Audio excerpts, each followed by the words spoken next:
Hey guys, Bailey here with today's video all about how to handle animal encounters in the wilderness. So after having hiked quite a few miles in the last couple of years, I've definitely seen my share of wildlife while out hiking and backpacking, and I thought I would share my experience. Between that and my experience working and interning at zoos right around when I finished my undergrad, I definitely have had some interesting encounters with various different animals that you see in North America. So I wanted to make this video because I know from different people I've talked to that encountering a wild animal on the trail, particularly larger mammals like bears, mountain lions, wolves, moose, even smaller things like snakes, causes a lot of fear for a lot of different people. Which is interesting because you're honestly much more likely to die in a car accident. That's personally my biggest fear these days. So I wanted to shed some light on things you can do to make yourself feel more comfortable and to have a better outcome if you do encounter animals when you're out hiking. With that in mind, it's important to remember that for all the animals on this list, that they aren't out to get you. Animals don't just sit around and think, boy, I really want to go eat a hiker today or bite a hiker today or whatever. They're just minding their own business, doing their animal thing, trying to eat and stay alive and really not be bothered by people. So generally speaking, if you give most of these animals space and don't do something that would attract them, then most of the time they want to leave you alone. They really want nothing to do with people. The other thing I want to point out before I jump in is that this list is focused on animals found in North America. If you're planning on hiking in like the Andes or Europe or somewhere like that, this might not be the best video for you. So without further ado, let's start with bears. Now in North America, we have two main species of bears. We have American black bears, and then we have grizzlies or brown bears, depending on the area and what they're eating. My experience encountering black bears on the trail is that really they're just giant trash creatures that are just out trying to find an easy meal. Generally speaking, if you are not giving them easy access to food, even if you encounter them as like a surprise, they generally just want to get away from you and don't want anything to do with you. I've encountered multiple different black bears on my different travels, and every time we have encountered one, they've basically just skedaddled as soon as they realize that I'm in their presence. I've only really had one that just kind of like moseyed away, but I've never encountered any bears that were actively interested in being in my presence. Now it does help that I have dogs, that's a bigger deterrent, but even when I've hiked solo without the dogs, I've never really been all that worried. It is important to note that not all black bears are black. There are black bears that come in brown and beautiful cinnamon colors, so just because a bear is brown does not make it a grizzly or a brown bear. Most places that you'll hike in the United States really only have black bears, so if you see a brown colored bear in Colorado, for instance, where I live, it's definitely a black bear, it's just a brown color. Now, grizzlies are a completely different beast. They tend to be much more aggressive and more fight rather than flight, unlike black bears. Still though, they don't really want anything to do with people most of the time. It's just if they get spooked or startled or feel threatened, then they're more likely to fight back, whereas black bears are more likely to run away. To help avoid that happening, you can just make sure to make lots of noise, especially in areas with dense brush or with water where it might be difficult for them to hear you. That way you're not spooking them and they can hear you coming and get out of the way. If you do encounter a grizzly bear or a black bear that seems interested in you and doesn't want to leave you alone, the best course of action is to make yourself look big by raising your arms. Also make sure that everybody in your group stays together, so if you have a dog, put them on leash. And then you generally want to talk to them, make some sound so that they know you're there. If you can, you should try to slowly back away from them and get away. You don't want to turn around or run, just talk to them quietly and back away. I should say generally if I do see a bear and I'm surprised, the first thing I do is I'll shout, "Hey bear," pretty loudly. That's my knee-jerk reaction, just to let them know so that they get spooked and run away, especially if it's a black bear. But once they have decided they're interested in you, then I'm just trying to get away from them quietly and not seem too threatening, especially if it's like a grizzly. If they do decide to attack you, that's a good time to have bear spray. You can try to use that first. If they don't leave you alone and they're attacking you, especially for a grizzly bear, then the recommended course of action is to actually play dead and then hope that they get bored or don't see you as a threat anymore and then leave the situation. So with bears, there is recommended gear that you can bring. Of course, there is bear spray or bear mace that you can buy at most outdoor stores or places like Costco. You could also choose to use a bear can or a bear resistant bag like an Ursack. It just really depends on your comfort level, where you're hiking, and the regulations. Generally speaking, for me, I don't tend to carry bear spray unless I'm hiking in grizzly country. I'll carry an Ursack out of convenience if I'm in bear country, but I tend to be much more careful with my food and smells when I'm hiking in grizzly country. However, know that this is a pretty contentious topic these days, so a lot of people have varying opinions on how stringent you should be in bear country. Now, the next animal that people really get worried about is mountain lions. I find a lot of people ask questions about them. One thing to know with mountain lions is generally they see you way more than you ever see them. Cats in general are very elusive. I had the chance to work with multiple different kinds of large felines when I was an intern, both tigers, snow leopards, Amur leopards, and while I didn't work day to day with mountain lions, I did have a chance to interact with some in zoological settings. They're very stealthy, they're very quiet, and they're very elusive. They want to stay away. They don't like people generally. So when you're hiking, if you do see one, it's probably because they're out looking for food. Most of the time though, the negative interactions that people have with mountain lions are due to speed. Generally, mountain bikers, trail runners have the biggest issues just because they're moving quick and it just triggers that prey drive. Sometimes there can be issues with like dogs or small children that are out of sight from a group, but if you're in a bigger group, you're gonna have less problems. And even if you're hiking solo, if you're hiking during broad daylight, the chances of seeing a mountain lion are pretty low. You do probably want to be more careful if you're hiking around dusk or dawn or at night, but even then, they're probably not going to give you any problems. If you do happen to be in the small percentage of people that do encounter a mountain lion on the trail, what you should do is again make yourself look big. That just means that you're not as easy for it to attack. Hold your hands above your head, get your group together, and then talk quietly to the cat and back away slowly. Never turn around and run again because that will definitely trigger their prey drive. And then unlike bears, if you are attacked by a mountain lion, instead of playing dead in this scenario, you do want to fight back.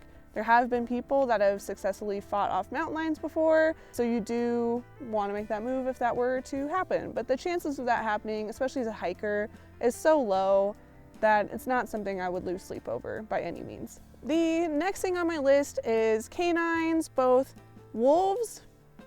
Most people don't have wolves where they live, but also dogs. So the reason I lump these together is really you want to do the same thing in either scenario. So I have seen 2 or 3 wolves while hiking, but they've always been like, oh, there they are, now they're gone kind of deal. And then I've seen plenty of dogs roaming around people's yards, especially hiking in more urban areas like on the Pinhoti Trail. And then I'm also going to talk about livestock guardian dogs, which are kind of its own thing towards the end of this segment. So when I encounter dogs, the way I handle these scenarios is I face them straight on, I stand up tall, and I use what I call my angry dad voice or my I mean business kind of voice. Like, I am the boss here, I am not gonna let you bother me. Most dogs, when they come out and bark at you, are just resource guarding their yard or just unsure and they're bluffing. Generally, wolves are just being curious. So when you stand up and stare them down, you are saying, I am not going to let you boss me around. If they start running up to me, I am going to tell them before they can even come up to me that they need to get out of there. I will yell at them. I will tell them, usually I just say go home for a dog.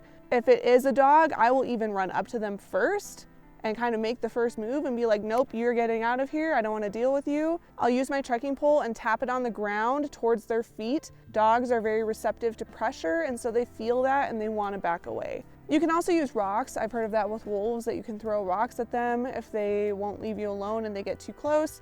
Generally with wolves, especially if it's a pack, if you have another person, you want to get back to back. You don't want to let them get behind you. Same thing with dogs. I mean, if they try to circle around, I'm going to keep facing them and yelling at them until they go away.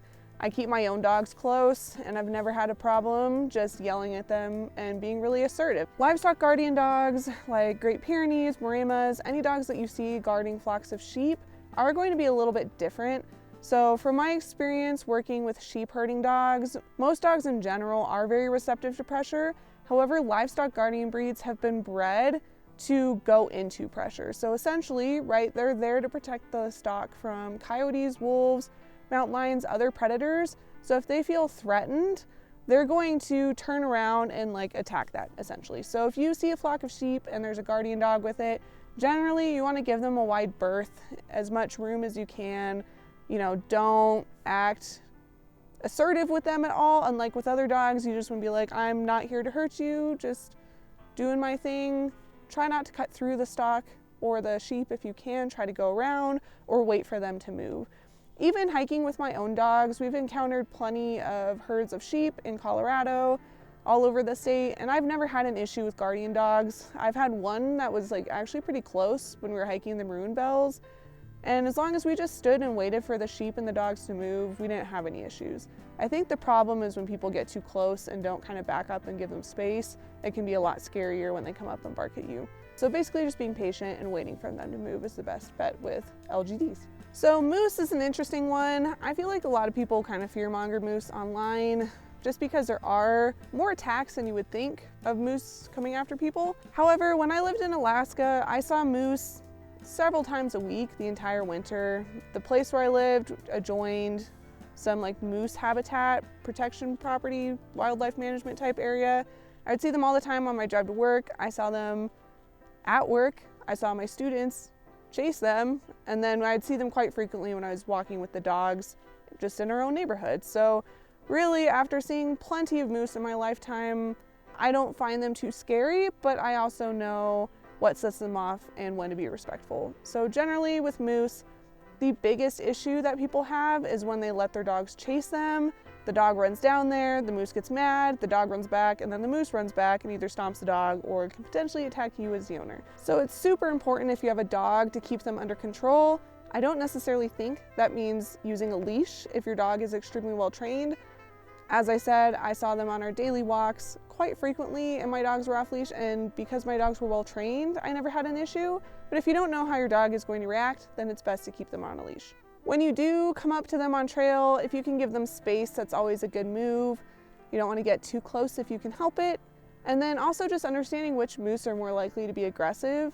Generally speaking, cows with calves, so mothers with babies, are going to be a bigger problem just because the mother is very protective of her calf. Giving them some extra room and not getting in between the mother and the baby is always a good idea. Same with bulls and rut. So during the fall, when the bulls are running around doing their thing, they have a lot of testosterone, which can make them a little bit more aggressive. That said, when it's not during those times, they can be weenies. I have looked up from my walk and there they are, and we both jump and then the moose runs off and it's no big deal. So I would not get super anxious about moose as long as you just do your due diligence. If you do happen to be unlucky and there's one charging you, then the best thing you can do is either get behind some trees where you have protection from them, or if you have access to get inside a car or building, that would be the most ideal. So I briefly want to mention deer, elk, and cows because all three of them are kind of similar to moose, where you just want to give them their space and not let your dog chase them. Most deer are not going to go after people. However, if they are feeling especially harassed, they will protect themselves. Same with elk, same with cows. So just keep your dog close, don't let them chase them is the best course of action. Honestly, I feel like deer are potentially the most dangerous on this list, but just from a driving aspect, I'm terrified that I'm going to hit one in my car driving to work every day. I'm more afraid of that than I am of encountering any of these animals out in the wilderness. So that's just something I kind of wanted to point out because I think it's a little bit of an interesting perspective.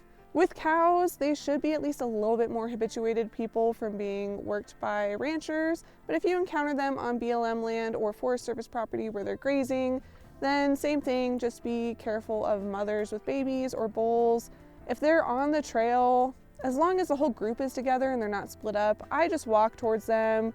I say hey cow, or make some noises, and I tap my trekking pole on the ground towards them, and that generally gets them to move just fine. Mostly I wanted to mention this because a few years ago, I saw a whole bunch of people that were really terrified by cows on some online forums. And personally, I've never had big issues, but I think part of that's because I'm confident around them and I know how to handle myself around livestock and animals, and they can sense that confidence. And then just understanding how you can use pressure to move those animals makes a really huge difference. So now we're on to some of the smaller critters, starting with snakes. I know this is a big fear for people hiking in deserts when you're thinking about rattlesnakes. There are also venomous snakes in the southeast, like copperheads, for example. Generally, your course of action is going to be the same regardless of the type of snake. So again, they're not out to get you. They're not looking for the next human to bite. They're just trying to live their best life without being interrupted or disturbed by humans. So as long as you are keeping an eye on where you are walking and making sure that if you do spot one to give them a wide berth, then they're just going to leave you alone. They don't want to be with you. They don't want to hang out with you. So just stay away from them if you do spot one and you should be fine. Obviously with rattlesnakes, you can usually hear them as well most of the time. As long as you are not running or moving quickly, they'll give you a fair warning to let you know to stay away. If you do have dogs with rattlesnakes, you can always do rattlesnake avoidance training. I just did that with Bricks, my puppy, a couple weeks ago at the beginning of spring break. I took him to somebody in the Phoenix area that trains them that snakes are bad and that they should stay away. So that way they don't accidentally step on them either. Other critters that you could encounter in the wilderness that could potentially cause problems include rodents, including porcupines. If you are backpacking specifically, the salt on your pack can be like an attractant to rodents and other things that want to lick it, and they might chew up your gear. So just keeping your gear inside your tent at night will help to reduce the likelihood of this happening. And just being smart with your food and stuff too. I've heard of a mouse chewing into somebody's tent to eat a sandwich at night. With porcupines, again, don't let your dogs chase them. They just want to live their lives without being harassed. That's kind of how I feel too. So as long as your dog is not chasing them down, then there's not really much reason to have a negative encounter. I will say I'm probably the only person that has had a negative encounter with a porcupine as a human, because they were licking the salt off my tent and I kicked my tent in the middle of the night and got quilled, which is a story for another day. So it can happen, but again, I think I'm probably the only sober person that has probably happened to. We did see 4 porcupines over the summer hiking in Alaska and on the Colorado Trail, and even with the dogs being off leash because they're well trained, we never had any issues. They just climbed a tree and got away from us, and then we just all went along our merry ways. There are some places where rabies is more prevalent, especially in the Southwest. If you see an animal that is out during the day and is really brazen and interested in you, just use common sense. Don't try to pet them. Stay away from them. I had an unfortunate encounter with a bat in Nevada where I woke up with it next to my head after hearing squeaking throughout the night.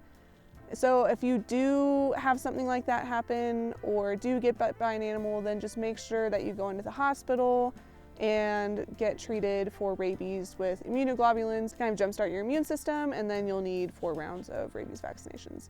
So just trying to avoid animals in general that are rabies carriers like bats, raccoons, skunks, and foxes is always a good idea. And then the last one I have would be spiders and scorpions. I don't think the chances of having a spider problem is too big. I just wanted to point out that if you are camped in the desert or someplace with these creatures, to dump out your shoes in the morning before you put them on. So when I'm backpacking in the desert, like in Arizona, especially if I'm cowboy camping or using a tarp, just when I get up in the morning, the first thing I do is I just take my shoes, flip them over, shake them out before I put them on, just to make sure nothing got in there in the middle of the night. Never had any issues. I've never found anything, but that's just kind of something that people in the Southwest do in general. If you live in a place where you get those even in your house, is just make sure that they're not inside anything that you stick your hand or your feet into. So those are mostly animals that you could have a negative encounter with. Obviously, there's plenty of other animals out there too, birds, insects, all sorts of things. I've even seen otters and badgers when I've been out hiking. Anytime you see an animal, that's honestly one of the biggest highlights. I love all the different footage I have of the different creatures I've seen. It's pretty much always been positive for me, other than that porcupine and that bat. And most people that I know that have hiked a lot of miles, it's the same thing. Your chances of having an encounter where you get injured is small, and the chances of dying are even smaller. Like, it's just really not that likely to happen. But if you know what to do and what some common triggers are, that can really help lessen the chances of something bad happening. The biggest takeaway is really to just respect them and enjoy the experience. So I'd love to know if you've had any interesting animal encounters yourself out on the trails. If you have, feel free to share down below. And if not, I'll see you guys in the next video.